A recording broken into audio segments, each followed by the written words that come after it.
Seigneur soit avec vous. Et avec votre esprit. Évangile de Jésus-Christ selon Saint Jean. Gloire à toi, Seigneur. En ce temps-là, Jésus disait aux foules, « Personne ne peut venir à moi si le Père qui m'a envoyé ne l'attire, et moi, je le ressusciterai au dernier jour. » Il est écrit dans les prophètes, « Ils seront tous instruits par Dieu lui-même. Quiconque a entendu le Père et reçu son enseignement, vient à moi. Certes, personne n'a jamais vu le Père, sinon celui qui vient de Dieu. Celui-là seul a vu le Père. Amen, amen, je vous le dis. Il a la vie éternelle, celui qui croit. Moi, je suis le pain de la vie. Au désert, vos pères ont mangé la manne et ils sont morts. Mais le pain qui descend du ciel est tel que celui qui en mange ne mourra pas. Moi, je suis le pain vivant qui est descendu du ciel. Si quelqu'un mange de ce pain, il vivra éternellement. Le pain que je donnerai, c'est ma chair, donnée pour la vie du monde. Acclamons la parole de Dieu. Louange à toi, Seigneur Jésus.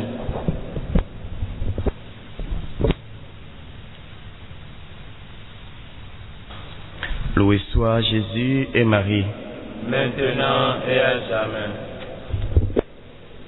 Moi, je suis le pain vivant. Si quelqu'un mange de ce pain, il vivra éternellement.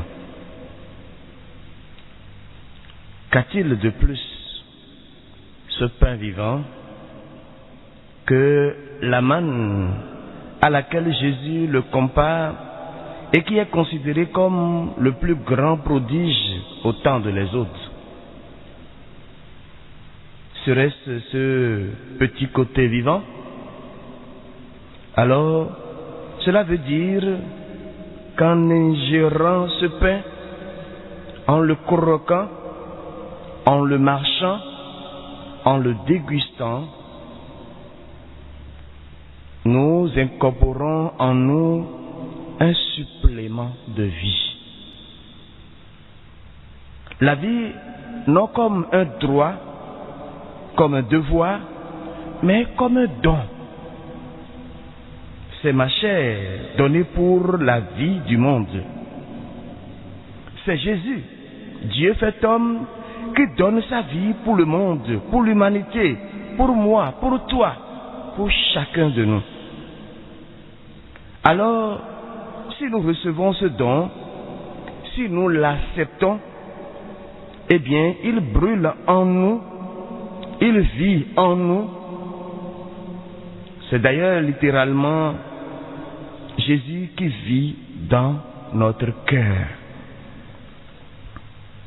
La vie comme un don, mais de surcroît la vie éternelle. Éternelle, cela veut vouloir dire sans limite. Et c'est d'ailleurs ce que nous avons comme à la ressemblance de Dieu, comme faisons l'homme à notre image. Ça fait partie aussi de ces attributs de Dieu dont nous bénéficions. À la différence que nous avons commencé par exister à un moment donné. Et notre âme, notre vie dans l'éternité veut vivre sans fin et donc à l'infini, comme on le dirait en mathématiques. La vie est un don. Une vie qui ne serait limitée ni dans le temps, ni dans l'espace, ni dans notre pensée, ni dans nos cœurs. Si nous recevons cette vie dans nos cœurs, elle brûle en nous et nous brûlons d'aller au-delà, au-delà de nos cœurs, au-delà de nos pensées, au-delà de l'espace, au-delà du temps. Autrement dit, à jamais. Et quand nous laissons cette transformation s'opérer en nous, quand nous usons de notre liberté pour accepter ce don, alors beaucoup de choses surprenantes se passent dans nos cœurs, dans nos vies, dans nos relations, et particulièrement dans la mission éducative qui dépasse le cadre du gagne-pain, de l'amour, de la profession, du travail bien fait, pour devenir une mission dans laquelle nous nous efforçons avec les autres de rendre le Christ présent. Vous avez certainement noté le pluriel de la formule « Vive Jésus dans nos cœurs ». Chacun est invité personnellement par le Christ à manger de ce pain de vie éternelle. Mais il est donné pour la vie du monde. Alors, nous louons le Seigneur, de qui nous viennent la gloire et le triomphe. Celui qui croit, dit Jésus, celui-là a la vie éternelle. La vie éternelle ne s'achète pas. Elle ne se mérite pas non plus. Elle n'est pas une sagesse ou une connaissance. Non. La vie, c'est croire. C'est ce que nous dit Jésus. Il nous explique que la vie se reçoit dans une relation de confiance avec Dieu. Avec Dieu ou avec Jésus lui-même, que Dieu a envoyé parmi nous pour se faire proche de nous, pour venir jusqu'à nous, pour nous aider, pour nous sauver. Comment l'accueillons-nous? Quelle place donnons-nous à Jésus vraiment dans notre vie? Avec lui, comment vivons-nous les réalités de la vie, les événements de la vie, les difficultés que nous impose la vie aujourd'hui? Comment les vivons-nous? Sous quel regard? Souvenons-nous de Paul qui dira « Pour moi, vivre, c'est le Christ ». Et Simon-Pierre dira d'une autre manière « Seigneur, à qui irions-nous? Tu as les paroles de la vie éternelle. » Quant à nous, est-ce que nous croyons vraiment en cela? La vie, c'est croire.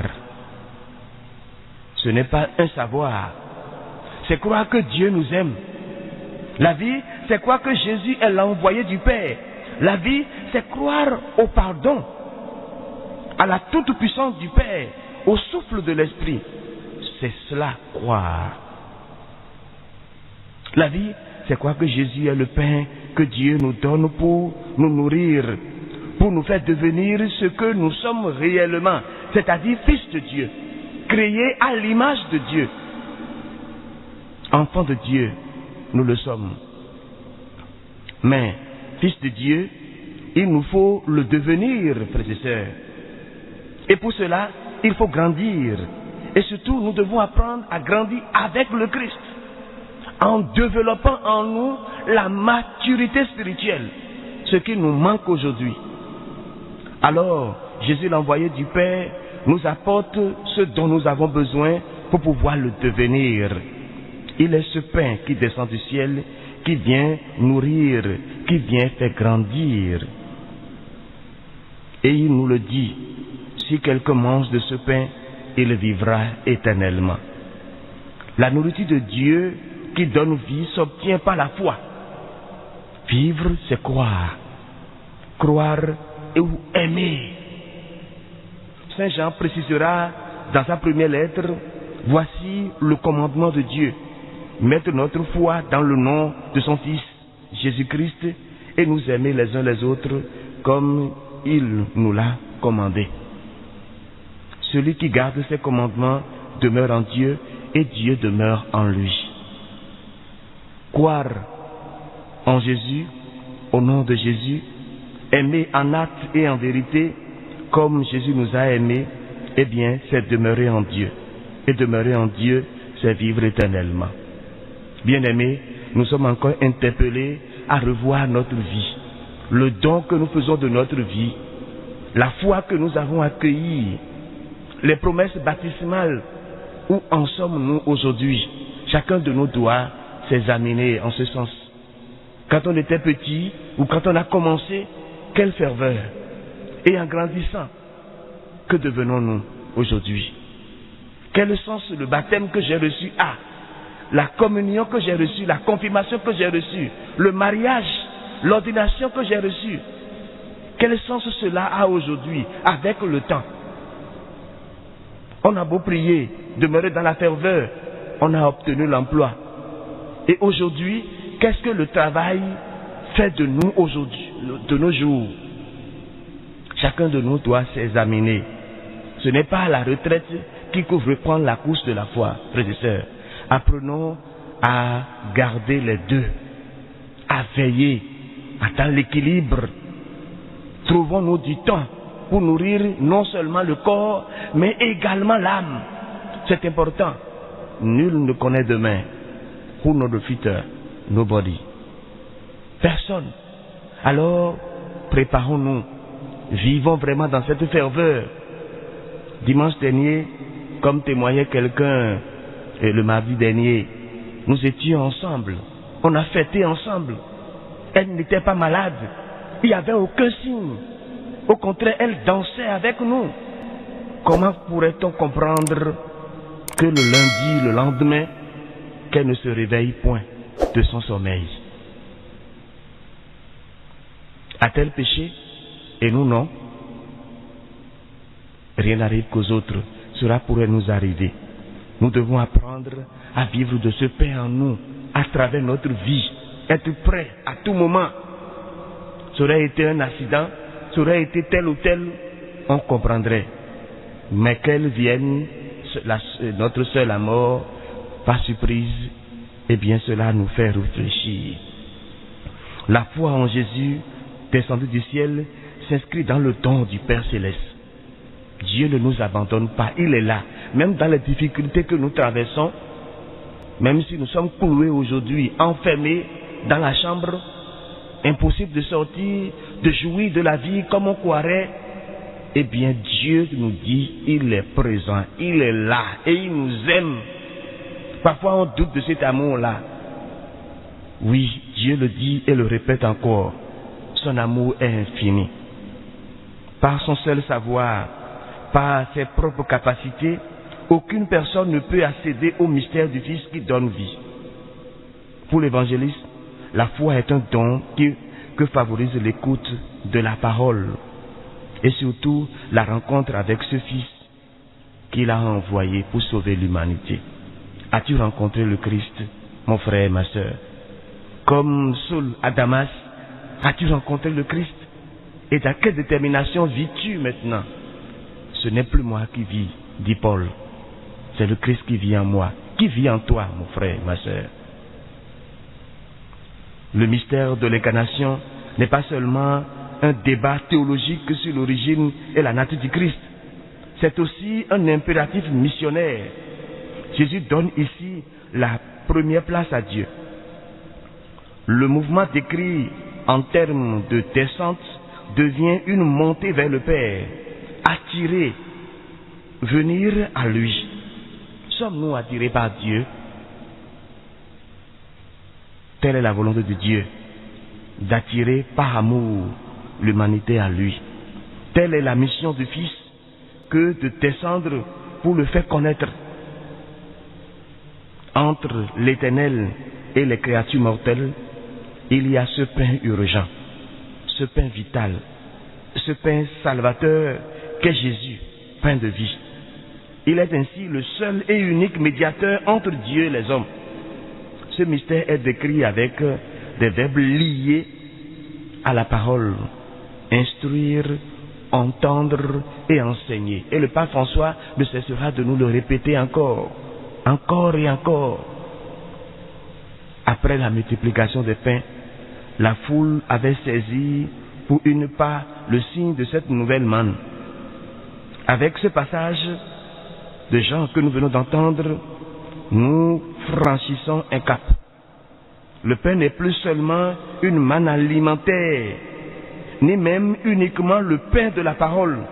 C'est le Christ lui-même, jusque dans sa chair, qui est manne, qui est parole, qui est vie éternelle. Dans le langage biblique, la chair ne se réduit pas au concept charnel de corps. Elle implique toute la personne avec son histoire. Quand on épouse quelqu'un, on épouse également son histoire. On épouse son caractère. On épouse sa foi. Et même ses relations sociales. Ainsi, par ce pain de vie, sa chair désigne toute sa personne, toute sa vie, une vie entièrement en fait. Et si nous acceptons d'appartenir au Christ, si nous acceptons de répondre à l'appel de Dieu, nous devons aussi apprendre à accepter les moments difficiles, même de la formation, même de l'étape de vie.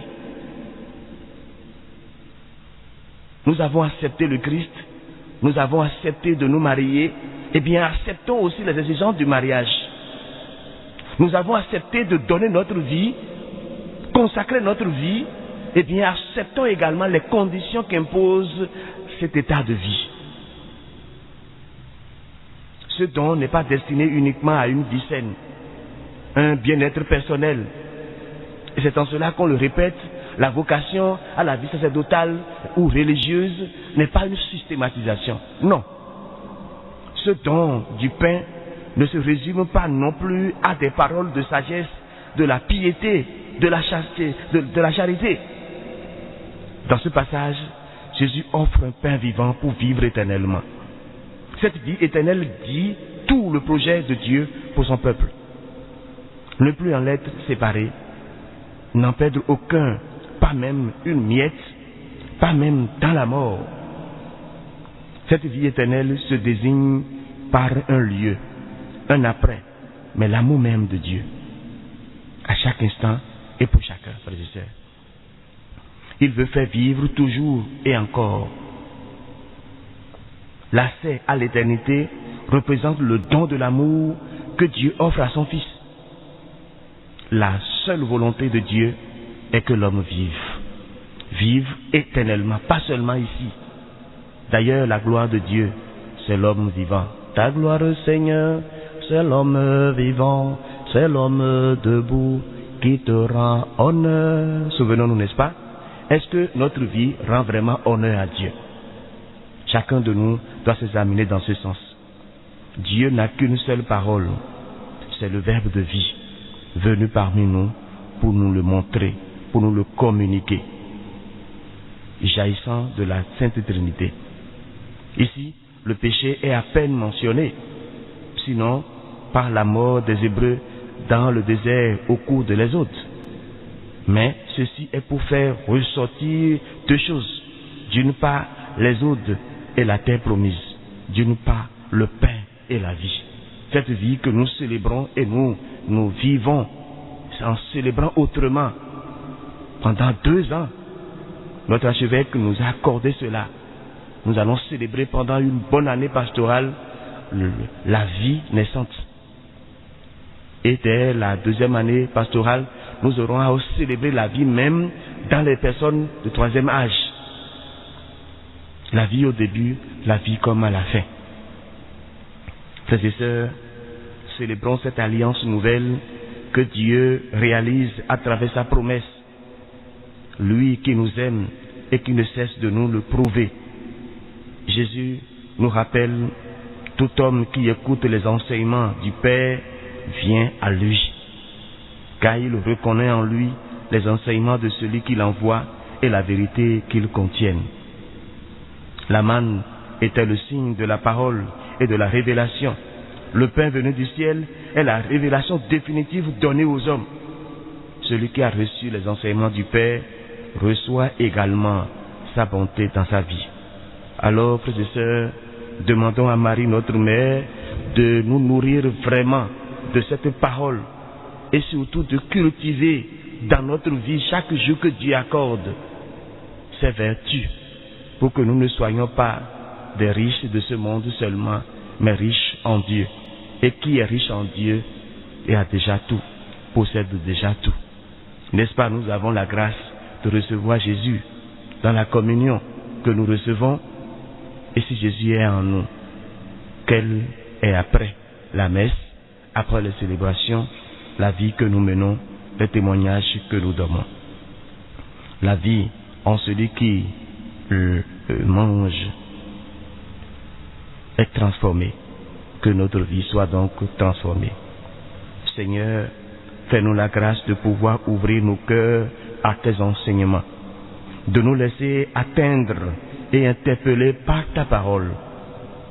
Fais de nous des êtres d'écoute et d'accueil, de sorte que la parole de nos âmes s'ouvre largement pour te laisser entrer en nous.